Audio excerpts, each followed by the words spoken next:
Avant de commenter le symbolisme véhiculé par le récit d'Adam et Ève dans le Jardin d'Éden, voici tout d'abord quelques extraits du livre de la Genèse. Genèse chapitre 2, verset 17. Tu peux manger de tous les arbres du jardin, mais tu ne mangeras pas de l'arbre de la connaissance du bien et du mal, car le jour où tu en mangeras, tu mourras certainement. Genèse chapitre 2, verset 25. Ils étaient nus tous deux, l'homme et sa femme, sans en avoir honte. Genèse chapitre 3, versets 1 à 10. Le serpent était le plus rusé de tous les animaux des champs que Dieu ait fait. Il dit à la femme, « Est-ce que Dieu aurait dit, vous ne mangerez pas de tout arbre du jardin ?» La femme répondit au serpent, « Nous mangeons du fruit des arbres du jardin. Mais du fruit de l'arbre qui est au milieu du jardin, Dieu a dit, vous n'en mangerez point et vous n'y toucherez point, de peur que vous ne mouriez. » Le serpent dit à la femme, « Non, vous ne mourrez point. Mais Dieu sait que, le jour où vous en mangerez, vos yeux s'ouvriront et vous serez comme Dieu, connaissant le bien et le mal. » La femme vit que le fruit de l'arbre était bon à manger, agréable à la vue et désirable pour acquérir l'intelligence. Elle prit de son fruit et en mangea. Elle en donna aussi à son mari qui était avec elle, et il en mangea. Leurs yeux à tous deux s'ouvrirent, et ils connurent qu'ils étaient nus.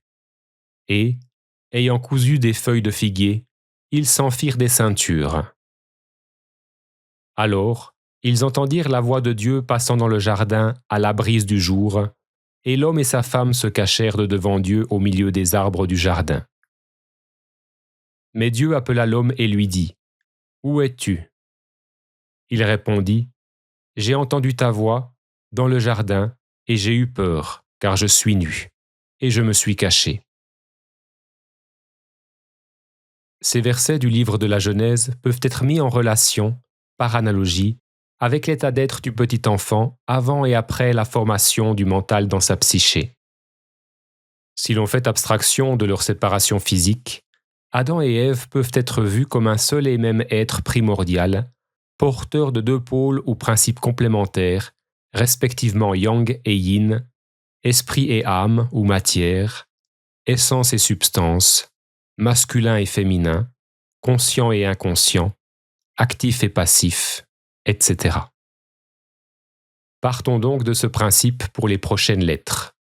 Adam et Ève, avant la chute, symbolisent l'être primordial androgyne, vivant en équilibre, en unité et en harmonie dans le Jardin d'Éden. Selon le récit biblique, cet être est nu et n'en a pas honte, ce qui veut dire que l'état de conscience édénique de l'être primordial est incompatible avec toute forme de jugement porté sur les élans de vie de son âme, de même que sur les besoins qui s'y rapportent et les émotions qui en révèlent le degré de satisfaction.